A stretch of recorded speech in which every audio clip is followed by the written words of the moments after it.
అదే RTV app వార్తల్ని క్షణాల్లో చదివే అవకాశం ఉంటుంది. ఒక న్యూస్ పేపర్, ఒక టెలివిజన్ ఛానల్ మీ చేతుల్లో ఎప్పుడూ ఉంటాయి. 2024 సార్వత్రిక ఎన్నికల్లో కూటమి ప్రభుత్వం రాష్ట్రంలో కొలువుదీరి 6 నెలలు కావస్తుంది. ఈ 6 నెలలుగా ప్రతిపక్ష హోదా కోల్పోయినటువంటి వైసీపీ నేతలంతా కూడాను నిన్న రైతులకు వచ్చిన సమస్యలపై రోడ్లెక్కి కలెక్టరేట్ల వద్ద ధర్నా నిర్వహించారు. అసలు రైతులతో వారికి ఉన్నటువంటి ఏదైతే సమస్య ఉందో ఆ సమస్యపై కూటమి ప్రభుత్వం నిజంగానే రైతులు నిర్లక్ష్యం చేసిందా అనే విషయం మనతో మాట్లాడడానికి శ్రీకాకుళం నియోజకవర్గం ఎమ్మెల్యే కొండశంకర్ ఉన్నారు. చూస్తే కనుక రైతుల్ని పూర్తిగా నిర్లక్ష్యం చేసింది కూటమి ప్రభుత్వం. ఇది వైసీపీ నేతలతో ఆరోపణ. వాళ్ళ ఆరోపణలో ఏమైనా వాస్తవం ఉందా? వాళ్ళకి అసలు రైతులు అంటే నిన్న ధర్నా చేసిన వాళ్ళు ఒక్కడైనా అసలు రైతు ఉన్నాడా? ఆయన ఎవరో వైజాగ్ మినిస్టర్, ఆయన మొన్నటిదాకా ఇండస్ట్రీ మినిస్టర్గా చేశాడు. ఆయనకి రైతు గురించి తెలుసా? వాసుపల్లి గణేష్, ఆయన రైతా? వీళ్ళేమి ఆయన వ్యవసాయం అంటే తెలుసా? సిటీల్లో ఉంటే తెలుస్తుందా వీళ్ళకి? ఇప్పుడు రైతులందరూ ఎంతో ఆనందంగా ప్యాడీ మద్దతు ధర ఎటువంటి ఇది లేకుండా, రైస్ మిల్లర్స్కి ఇబ్బంది లేకుండా, వారికి ఎక్కడ ఇష్టం వచ్చిన దగ్గర అక్కడ రైతులు ధాన్యం అమ్ముకొని 48 గంటలు మేము అన్నాం, కానీ 24 గంటల్లోనే డబ్బులు పడిపోతున్నాయి. 24 గంటల ముందే డబ్బులు పడిపోతాయని రైతులందరూ రాష్ట్ర వ్యాప్తంగా చాలా ఆనందంగా ఉన్నారు. ఎక్కడ కూడా ఒక ట్రాక్టర్ లోడ్ మాది కొనలేదు, ఇక్కడ ఆగిపోయిందని మీరు ఈ రోజుకి ఎక్కడైనా ఒక్క కంప్లైంట్ కూడా లేదు. ఇంకా కొన్ని లక్షల టన్నులు మనం ఏదైతే ఊహించామో దానికంటే ఎక్కువ దిగుబడి వచ్చింది కనుక దానికి కూడా కొనడానికి ప్రభుత్వం ప్రతిపాదనలు సిద్ధం చేస్తుంది. గౌరవ మంత్రివర్యులు అచ్చెన్నాయుడు గారు కూడా రెగ్యులర్గా దాన్ని మానిటరింగ్ చేస్తున్నారు. మేము కూడా ఇక్కడ నిన్న కూడా జేసీ గారితో కలవడం జరిగింది. ఎక్కడ ఎటువంటి ఇబ్బందులు లేవు. మిల్లర్స్ కూడా మాకు పంపించండి అని పరిగెత్తుకునే పరిస్థితి. గతంలో మిల్లర్ దగ్గరికి తీసుకెళ్తే రోజుల తరబడి ట్రాక్టర్లు ఉండిపోయేవి. అలాగే కొనడానికి ప్రొక్యూర్మెంట్ సెంటర్కి వెళ్తే 50-100 ట్రాక్టర్లు లైన్లో నిల్చున్న పరిస్థితి. ఈరోజు ఏది ఎక్కడ నిల్చున్నాయి? ఎక్కడ ఒక దగ్గర ట్రాక్టర్ ఉందా? ఎక్కువ ప్రొక్యూర్మెంట్ సెంటర్స్ పెట్టి ఏ రైతుకి ఎక్కడ ఇష్టపడితే అక్కడ ఆ మిల్లు దగ్గరికి వెళ్ళి కొట్టుకునే విధంగా మేము ఏర్పాటు చేసాం. రైతులందరూ ఆనందంగా ఉన్నారు. పైగా రైతులకి ఒక స్పెషల్గా వ్యవసాయ బడ్జెట్ పెట్టడం ఆనాడు 14-19లో చంద్రబాబు నాయుడు గారు పెట్టారు. మొన్న కూడా బడ్జెట్కి 40,000 కోట్లు వ్యవసాయ అనుబంధ రంగాలకి కూటమి ప్రభుత్వం మొన్న బడ్జెట్ ప్రవేశపెట్టడం జరిగింది. రైతు భరోసా ఏదైతే ఉందో అది కూడా త్వరలో రైతులందరికీ కూడా ఇవ్వడం జరుగుతుంది. ఏదైతే మేము సూపర్ 6లో ఇచ్చిన మాట ఏది తప్పే ప్రసక్తి లేదు. మేనిఫెస్టో కూడా అన్నీ అమలు చేస్తున్నాం. రాష్ట్ర 6 నెలల సమయం సరిపోలేదా? రైతులు ఖరీఫ్ అయిపోయింది, రబీకి వస్తున్నారు.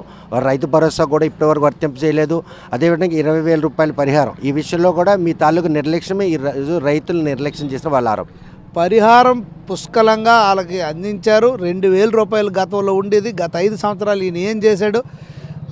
ఇప్పుడు అది కూడా మేము 10,000 రూపాయలు చేసి అది కూడా అందరికీ ఇవ్వడం జరిగింది.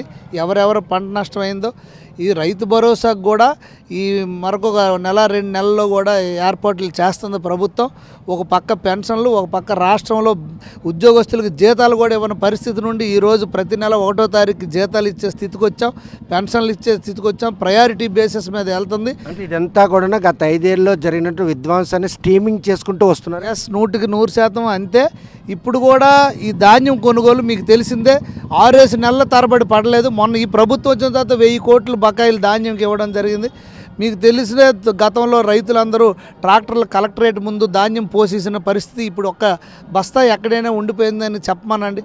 రైతు సంక్షేమం కోసం గత ప్రభుత్వం ఏర్పరిచిన రైతు భరోసా కేంద్రాలన్నింటినీ కూడా నిర్వీర్యం చేయడంతోనే ఈరోజు ఈ సమస్యలు ఉత్పన్నమని ఆరోపిస్తున్నారు. ఉచిత బీమాతో పాటు 20,000 రూపాయల హామీని కూడా నెరవేర్చకపోవడం, రబీ వచ్చినంత వరకు ఎందుకు తత్సారం చేస్తున్నారు? రైతులు మాత్రం నిర్లక్ష్యం. తప్పకుండా ఈయన కనీసం విత్తనాలు కూడా ఇవ్వకుండా ఏదో 17,000 కేంద్రం ఇచ్చిన డబ్బులతోని ఈయన రైతు భరోసా చేతులు దులుపుకొని బట్టను నొక్కిస్తే కాదు. రైతులకి సకాలంలో నీరు, ఈరోజు మీరు టైలాండ్కి కొరలం గారమండలం వెళ్ళండి, ఈ ప్రతి ఒక్క రైతు ఆనందంగా ఫుల్ ఈల్డ్ వచ్చి అత్యధిక దిగుబడి వచ్చి ఆనందంగా ఉన్నారు. అదే కాలువలు, అదే స్టాఫు, అదే దీంతో ఇప్పుడు టైలాండ్కి నీరు ఎలాగెళ్ళిందండి? గత 5 సంవత్సరాలు మిషన్లు పెట్టుకునే వాళ్ళు రైతులు. మీరు వెళ్ళి డైరెక్ట్గా ఎంక్వైరీ చేయండి. రైతులందరికీ పుష్కలంగా నీరు అందించాం చివరి పంట వరకు. అలాగే వాళ్ళందరికీ ఎరువులు సకాలంలో అందించాం, విత్తనాలు సకాలంలో అందించాం.